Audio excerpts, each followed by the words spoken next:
नमस्कार, बहुत बहुत स्वागत है आप सभी का उत्तर प्रदेश के बुलेटिन में। आप सभी के साथ हाजिर हूं मैं कंचन। शुरुआत करेंगे बुलेटिन की बड़ी अहम खबरों के साथ। तो समाजवादी पार्टी और बसपा के बीच की बात कर लेते हैं। इन दोनों के बीच तकरार देखने को मिल रही है। ऐसे में बीएसपी सुप्रीमो मायावती ने एक्स पर पोस्ट किया है। बीएसपी सुप्रीमो मायावती ने धमाकेदार बयान पोस्ट किया। मायावती ने समाजवादी पार्टी को आड़े हाथों लिया है। मायावती ने साफ तौर पर लिखा है कि समाजवादी पार्टी दलित विरोधी और जातिवादी पार्टी है। गेस्ट हाउस कांड लोग भूले नहीं हैं। बीएसपी ऑफिस के ऊपर से पुल बनवा देना लोग भूले नहीं है। मायावती ने अपने ऊपर हमले का अंदेशा जताया है। मायावती ने स्टेट मुख्यालय की जगह बदलने की मांग की। स्टेट मुख्यालय की जगह बदलने की सरकार से मांग की है। बीएसपी सुप्रीमो मायावती अब स्टेट मुख्यालय नहीं आती। बीएसपी सुप्रीमो मायावती घर से पार्टी का काम देखती हैं। गठबंधन की हर संभावना को मायावती ने सिरे से नकारा है। मायावती का पिछले दिनों के मुकाबले ये सबसे तीखा हमला है। सपा अति पिछड़ों और दलित विरोधी पार्टी है। सपा पुराने दलित विरोधी एजेंडे पर वापस आ गई है। गेस्ट हाउस कांड और बीएसपी स्टेट ऑफिस के ऊपर से पुल बनवा देना लोग भूले नहीं है। मायावती ने अपने ऊपर हमले का अंदेशा जताया है। स्टेट मुख्यालय की जगह बदलने की योगी सरकार से मांग की है। मायावती अब स्टेट मुख्यालय नहीं आती हैं, घर से पार्टी का काम देखती हैं। गठबंधन की हर संभावना को मायावती ने सिरे से नकार दिया है। समाजवादी पार्टी पर यहां मायावती का पिछले दिनों के मुकाबले ये सबसे ज्यादा तीखा हमला हमने देखा। तो इस पूरी खबर पर पॉलिटिकल एडिटर रामानुज भट्ट हमारे साथ फोन लाइन पर जुड़ गए हैं। रामानुज, गठबंधन की संभावनाओं से एक तरफ मायावती ने यहां सिरे से इनकार कर दिया और दूसरी तरफ समाजवादी पार्टी पर अगर देखा जाए तो अब तक का सबसे ये बड़ा हमला है उनका, जिसमें उन्होंने यहां पर गेस्ट हाउस कांड का भी जिक्र कर दिया है। देखिए कंचन, अगर बात की जाए कि बसपा सुप्रीमो लगातार पिछले 3 दिनों से जो है समाजवादी पार्टी के ऊपर हमलावर है और आज जिस तरीके से उन्होंने साफ जिक्र किया कि उनकी सुरक्षा बढ़ा दी जाए और वो भी हवाला दिया है कि गेस्ट हाउस कांड का, और उसमें बताया कि जिस तरीके की घटना हुई थी उस तरीके की घटना हो सकती है, उनको कार्यालय दिया जाए और उस कार्यालय के साथ साथ उनकी सुरक्षा को भी ध्यान में रखा जाए। तो कहीं ना कहीं समाजवादी पार्टी को जो है बसपा सुप्रीमो ने जो है कटघरे में खड़ा कर दिया है। पिछली बातों को रखकर जो है योगी सरकार से गुहार लगाई है कि उनको एक कार्यालय दिया जाए और उनकी सुरक्षा में किसी प्रकार की चूक न हो, उनको सुरक्षा व्यवस्था भी मुहैया कराई जाए। जी बिल्कुल रामानुज, अगर देखा जाए तो जिस तरह से अब तक ये कयास लगाए जा रहे थे कि कहीं ना कहीं समाजवादी पार्टी के साथ गठबंधन वो कर लेंगी, उन तमाम जो अफवाहें थी वो अफवाहें भी इन तमाम बयानों के साथ, इन तमाम ट्वीट्स के साथ यहाँ पर पूर्ण रूप से खत्म हो गए हैं। देखिए कंचन, जिस तरीके के कयास लगाए जा रहे थे कि विपक्ष में जो है वो शामिल हो सकती हैं इंडिया गठबंधन के अंदर, लेकिन अब कहीं ना कहीं जिस तरीके के हमले जो है लगातार 3 दिन से बसपा सुप्रीमो कर रही है समाजवादी पार्टी और गठबंधन पर, तो उससे तस्वीर साफ हो रही है कि वो समाजवादी पार्टी और इंडिया गठबंधन से कहीं ना कहीं दूरियां बना रही हैं और यही नतीजा है कि बसपा सुप्रीमो ने जो है आज ही जिस तरीके से योगी सरकार से सुरक्षा व्यवस्था और तमाम जो है कार्यालय की भी बात कही और सबसे बड़ा जिक्र जो है गेस्ट हाउस कांड का जो है उन्होंने किया, और कहीं ना कहीं इसी के चलते जो है अब वो चीजें सामने आ रही हैं कि गठबंधन की जो कवायद एक लग रही थी कि इंडिया गठबंधन में बसपा सुप्रीमो शामिल हो सकती है, उसमें कहीं ना कहीं अब दूरियां दिखती नजर आ रही है। चलिए, बहुत बहुत शुक्रिया रामानुज जी हमारे साथ जुड़ने के लिए, तमाम हमसे बातचीत करने का बेहद शुक्रिया आपका। तो पॉलिटिकल एडिटर रामानुज भट्ट हमारे साथ जुड़े थे तमाम जानकारी के साथ। तो जिस तरह के कयास लगाए जा रहे थे कि वो विपक्ष में शामिल होंगी, यहाँ पर इंडिया गठबंधन अलायंस में शामिल होंगी, वो तमाम यहाँ पर अटकलें खत्म होती हुई नजर आ रही हैं। गठबंधन की संभावनाओं से मायावती ने सिरे से नकार दिया है। साथ ही साथ आज जिस तरह से एक के बाद एक ही उनके ये एक्सपर्ट जो पोस्ट उन्होंने किए हैं, इन पोस्ट ने हर तरफ हलचल मचा दी है। उन्होंने यहाँ समाजवादी पार्टी पर पूर्ण रूप से कई गंभीर हमले यहाँ पर किए, कई आरोप भी उन्होंने लगाए। उन्होंने कहा कि समाजवादी पार्टी जो है वो दलित विरोधी पार्टी है और इसके साथ मायावती ने समाजवादी पार्टी को आड़े हाथों लिया। आड़े हाथों लेते हुए उन्होंने यहाँ पर गेस्ट हाउस कांड का भी जिक्र कर दिया। उन्होंने कहा कि गेस्ट हाउस कांड अभी तक कोई भूला नहीं है। समाजवादी पार्टी पर अब तक का ये सबसे बड़ा हमला बसपा सुप्रीमो मायावती की ओर से, जिसमें एक के बाद एक, सिर्फ एक नहीं, आप देखिए एक के बाद एक लगातार कई ट्वीट उन्होंने किया है। 8 मिनट, उसके बाद कुछ देर रुकने के बाद फिर 5 मिनट का अंतराल लेकर उन्होंने फिर एक ट्वीट किया, फिर 5 मिनट का अंतराल लेकर फिर उन्होंने एक ट्वीट किया। तो लगातार मायावती के एक्स अकाउंट से आज समाजवादी पार्टी पर कई गंभीर आरोप लगाए गए, जिसमें समाजवादी पार्टी को दलित विरोधी पार्टी भी कहा गया है।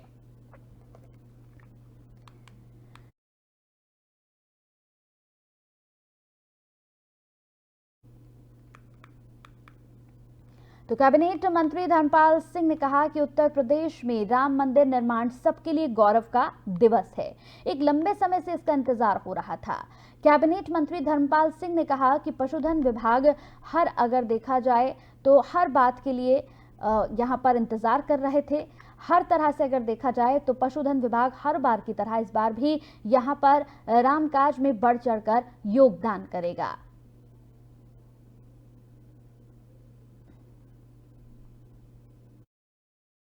उत्तर प्रदेश में जिस तरीके से भव्य राम मंदिर की प्राण प्रतिष्ठा की जिस तरह की तैयारी चले, हमारे साथ मौजूद धर्मपाल सिंह जी कैबिनेट मंत्री हैं। सर, किस तरीके से देखते हैं कि जो है तैयारियां बड़ी जोरों शोरों पर चल रही हैं? देखिए, ये देश का सौभाग्य है। उत्तर प्रदेश की नहीं, पूरे देश की जनता आह्लादित है कि प्रभु श्री राम 22 जनवरी को अयोध्या में मंदिर में प्रवेश करेंगे। जगह जगह घर घर में राम की बधाइयाँ हो रही हैं और ये बड़ा उत्साह का विषय है। सर, जिस तरीके से आपका विभाग है पशुधन, और हर बार जो है कहीं ना कहीं गिफ्ट देते रहते हैं, और इस बार जो पिछली बार भी दीप उत्सव जितनी बार हुए उसमें कहीं ना कहीं बड़ा बढ़ चढ़ कर योगदान रहा। इस बार भी मान रहे हैं कि दीप उत्सव का एक माहौल बना हुआ है, क्या इस तरीके कोई? देखिए, हमारा विभाग वास्तव में बहुत अच्छा विभाग है। दूध दही घी हमारे ही विभाग में है, तो इस तरीके का जरूर टूर्नामेंट प्रस्तुत करेंगे। धन्यवाद। तो ये तो धर्मपाल सिंह ने साफ तौर पर बोला कि आने वाले समय यानी कि 22 जनवरी को जब भगवान राम की प्राण प्रतिष्ठा होगी, तब उस दौरान पशुधन विभाग कहीं ना कहीं एक बड़ी तैयारी में है, ताकि भगवान राम के चरणों में तमाम जो द्रव्य हैं वो दे सकें, और इसके साथ साथ जो है पूरे देश के लिए ये क्षण। चलिए बढ़ते हैं आगे, बात करते हैं यहाँ पर अगली खबर की। लोकसभा 2024 का चुनाव भले ही अभी होने में समय है, लेकिन राजनीतिक दल अभी से जातियों को अपने पाले में लाने के लिए सम्मेलन शुरू कर चुकी है। बता दें कि मिर्जापुर संसदीय क्षेत्र में 11 फरवरी को सपा के मुखिया राष्ट्रीय SC/ST सम्मेलन को यहाँ पर संबोधित करेंगे। SC/ST राष्ट्रीय सम्मेलन को लेकर समाजवादी पार्टी के जिला कार्यालय लोहिया ट्रस्ट पहुंचे सपा के अनुसूचित जनजाति के राष्ट्रीय अध्यक्ष व्यास जी गौड़ ने कार्यकर्ताओं के साथ बैठक कर रणनीति बनाई और कार्यकर्ताओं को निर्देशित किया कि विशाल SC/ST सम्मेलन होगा। कई राज्यों के लोग पहुंचेंगे, इसको लेकर अभी से कार्यकर्ता तैयारी में जुट गए हैं। वहीं इस दौरान उन्होंने बीजेपी सरकार पर जमकर निशाना साधा और कहा कि लॉ एंड ऑर्डर प्रदेश में पूरी तरह से ध्वस्त है। जहां देखो सिर्फ गोली मारी जा रही है, अस्पताल में बुखार की दवा नहीं है। अयोध्या जाने को लेकर कहा कि जब राम बुलाएंगे तो जरूर जाएंगे, दर्शन किए जाएंगे। भाजपा की तरह हम लोग डुगडुगी नहीं बजाते।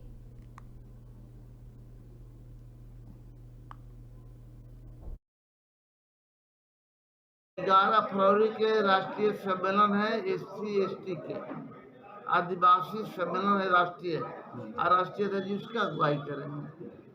हम लोग के संविधान से वंचित किया जा रहा है, उसी पर उनको बुलाया जा रहा है। वहाँ और लाइन ऑर्डर के लेकर क्या कह रहे हैं अभी यूपी सरकार को लेकर? भी बता रहे थे आप, लाइन एकदम ध्वस्त है। आप देख ही रहे हैं, अभी मीडिया द्वारा, भारत सरकार द्वारा ये हुआ तो उत्तर प्रदेश में सबसे अपराध आगे है। महिला के साथ हो, नौजवानों के साथ हो, दिन व्यापारियों के साथ दिन दहाड़े गोली मार दिया जा रहा है। रोज आए दिन लखनऊ हम रहते हैं, आए दिन किसी न किसी मोहल्ले में छेड़खानी के साथ कोई विरोध किया, उसको गोली मार दिया गया। 11 फरवरी के राष्ट्रीय सम्मेलन है SC/ST के, आदिवासी सम्मेलन है राष्ट्रीय, और राष्ट्रीय अध्यक्ष उसका अगुवाई करेंगे। हम लोग के संविधान से वंचित किया जा रहा है, उसी पर उनको बुलाया जा रहा है। वहाँ और लाइन ऑर्डर के लेकर क्या कह रहे हैं अभी यूपी सरकार को लेकर? भी बता रहे थे आप, लाइन एकदम ध्वस्त है। आप देख ही रहे हैं, अभी मीडिया द्वारा, भारत सरकार द्वारा ये हुआ तो उत्तर प्रदेश में सबसे अपराध आगे है। महिला के साथ हो, नौजवानों के साथ हो, दिन व्यापारियों के साथ दिन दहाड़े गोली मार दिया जा रहा है। रोज आए दिन लखनऊ हम रहते हैं, आए दिन किसी न किसी मोहल्ले में छेड़खानी के साथ कोई विरोध किया, उसको गोली मार दिया गया। 11 फरवरी खबर सोनभद्र से है, जहां तेज रफ्तार हाईवा ने यहां पर बाइक सवार को टक्कर मार दी, जिससे उसकी मौके पर ही मौत हो गई। जानकारी के अनुसार मृतक रविवार साप्ताहिक बाजार में खरीदारी करने आया था, तभी यह हादसा हो गया। घटनास्थल पर लोगों को भारी भीड़ यहां पर नजर आई और लोगों ने ब्रेक लगाने की मांग की। वहीं सूचना पर पहुंची पुलिस ने हाईवा और चालक को हिरासत में ले लिया है और आगे की कार्रवाई में जुट गई है। मामूली डाला चौकी क्षेत्र के वाराणसी शक्तिनगर का है।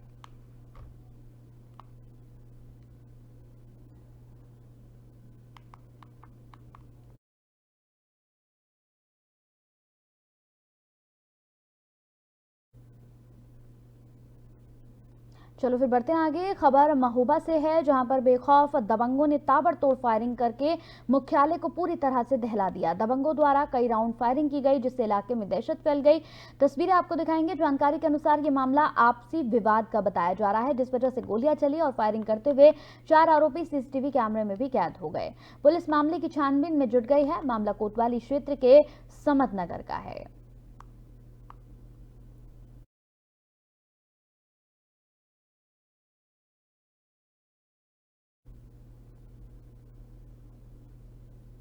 उत्तर प्रदेश के बांदा में अक्षत कलश यात्रा के दौरान 2 पक्षों में विवाद हो गया और देखते ही देखते विवाद इतना बढ़ गया कि लोगों ने कलश यात्रा में शामिल राम भक्तों पर लाठी, डंडों और धारदार हथियारों से हमला कर दिया, जिससे वहां भगदड़ मच गई।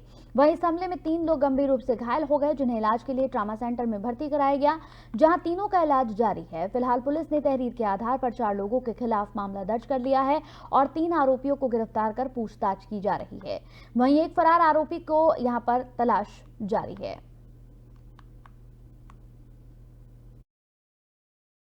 कल शाम थाना नरैनी अंतर्गत कस्बे में एक हिंदू पक्ष और एक मुस्लिम, जो दोनों दोस्त थे, आपस में खड़े होकर समोसा खा रहे थे।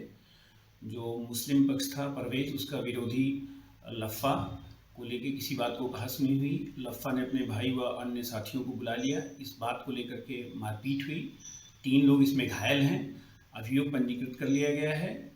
4 लोगों में से 3 की गिरफ्तारी हो गई है। एक की गिरफ्तारी के प्रयास किए जा रहे हैं। इसमें सोशल मीडिया में तमाम तरह की खबरें चल रही हैं, जो कि पूरी तरह से निराधार है और शुद्ध रूप से ये मारपीट की पुरानी रंजिश को लेकर घटना हुई थी। कल शाम थाना नरैनी अंतर्गत कस्बे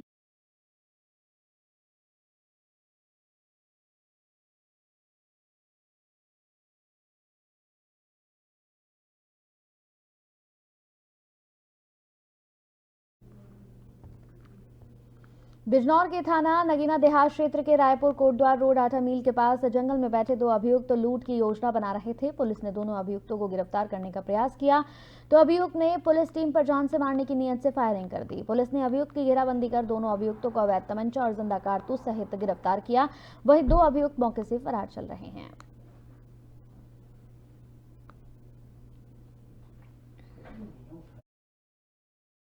दिनांक 6/1/2024 की रात्रि में थाना नगीना देहात पुलिस टीम द्वारा चेकिंग एवं गश्त के दौरान रायपुर कोटद्वार रोड पर स्थित ग्राम लखीवाला के पास स्थित जंगल में कुछ साथी अपराधियों के लूट व चोरी की योजना बनाने के संबंध में सूचना प्राप्त हुई।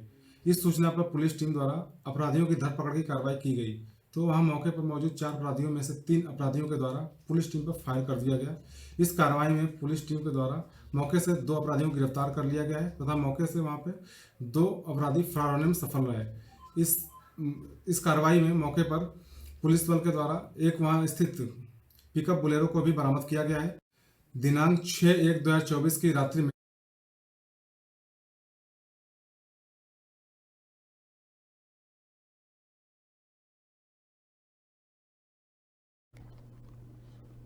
सोनभद्र के पिपरी थाना क्षेत्र के रेलवे पुल की घटना, जहां पर एक बार फिर ट्रैफिक नियमों की अनदेखी सामने आई। बताते चले कि यहां पर रॉन्ग साइड से ट्रक में पीछे से आकर एक बाइक सवार ने टक्कर मार दी। टक्कर लगने से बाइक सवार की मौके पर ही मौत हो गई। सूचना पर पुलिस मौके पर पहुंची और शव को कब्जे में लेकर पोस्टमार्टम के लिए भेज दिया।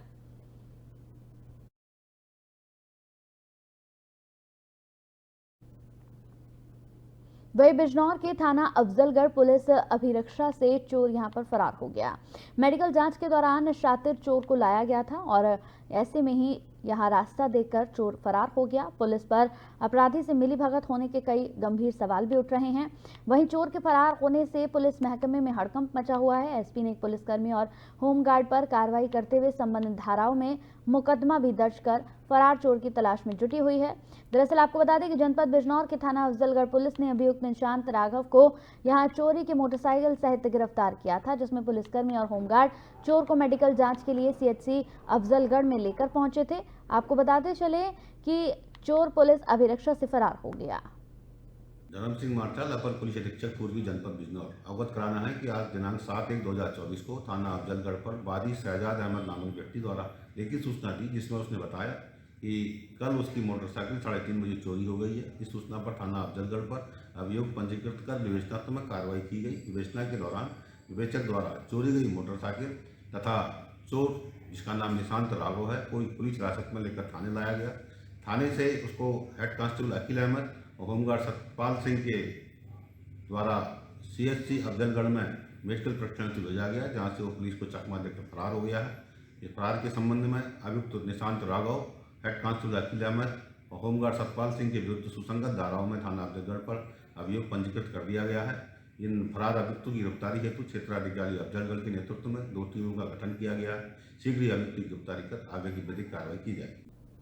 22 जनवरी को अयोध्या में रामलला भव्य गर्भगृह में विराजमान होंगे। पीएम नरेंद्र मोदी और सीएम आदित्यनाथ योगी ने देश और प्रदेश भर में दिए जलाकर दीप उत्सव मनाने की अपील की है। बुलंदशहर के जिला पंचायत अध्यक्ष डॉक्टर अंतुल तेवतिया ने 22 जनवरी 2024 को गरीबों के भी घरों को रोशन करने की कवायद शुरू कर दी।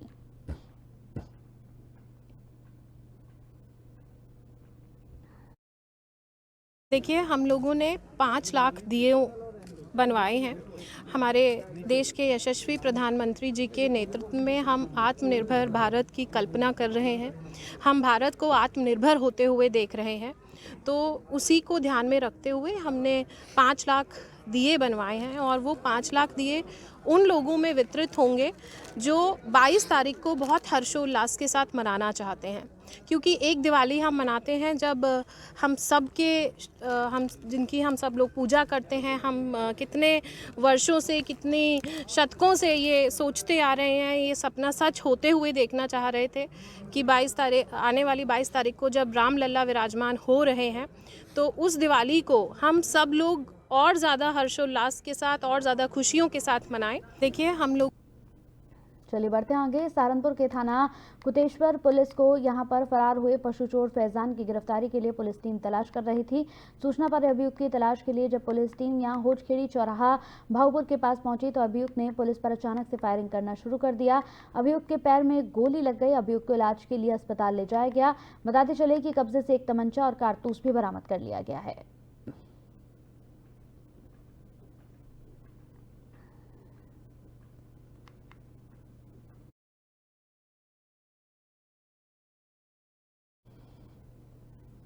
तो मेधज एस्ट्रो फाउंडेशन की ओर से रविवार को मेधज शौर्य सम्मान समारोह का आयोजन किया गया। इस दौरान प्रयागराज के चर्चित उमेश पाल हत्याकांड में शहीद हुए पुलिसकर्मियों सहित 8 बलिदानी जाबाजों के स्वजनों को 5-5 लाख रुपए की आर्थिक सहायता देकर सम्मानित भी किया गया। मेधज लॉन में आयोजित शौर्य सम्मान समारोह में बतौर मुख्य अतिथि डीजी कानून व्यवस्था प्रशांत कुमार ने कहा कि संस्था की ओर से हर साल बलिदानी पुलिसकर्मियों की सुध ली जाती है। उन्होंने कहा कि उप पुलिस का शौर्य और साहस किसी से छिपा नहीं है। पुलिस बल की कार्य प्रतिष्ठा और कार्य निष्ठा की परिणाम स्वरूप आज यूपी इज डूइंग बिजनेस में देश के 14वें स्थान पे दूसरे स्थान पर आ गया है।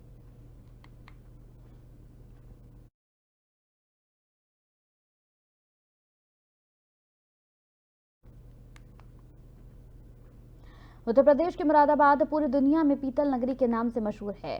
बात की जाए यहाँ के पीतल के उत्पाद की तो देश विदेश से इनका एक्सपोर्ट किया जाता है। इसके साथ ही इन पीतल के उत्पाद पर 4 चांद लगाने का काम करते हैं यहाँ के शिल्प गुरु, जो अपनी सुंदर सुंदर निकासी से इन्हें और ज्यादा खूबसूरत और आकर्षित बनाते हैं। यही वजह है कि यहाँ के उत्पाद देश विदेश में पसंद किए जाते हैं। वहीं 22 जनवरी को अयोध्या में बन रहे भव्य राम मंदिर में रामलला की प्राण प्रतिष्ठा होगी, जिसको लेकर हर तरफ धूम है। वहीं मुरादाबाद के मार्केट में भी राम मंदिर को लेकर तरह तरह के सामान आ रहे हैं। सर, जैसा कि आप जानते हैं कि मुरादाबाद पूरे इंडिया में, पूरे वर्ल्ड में फेमस है पीतल के बिजनेस के लिए, पीतल के उत्पाद के लिए। तो हाल ही में ऐसा हमने एक आइटम बनाया है राम मंदिर, जो पीतल में भी बनाया है और वुड में भी बनाया है। और इसकी ख़ास बात ये है कि इसमें हमने मोदी जी की स्टैचू लगाई है, राम जी की भी स्टैचू लगाई है, मोदी जी की भी स्टैचू लगाई है।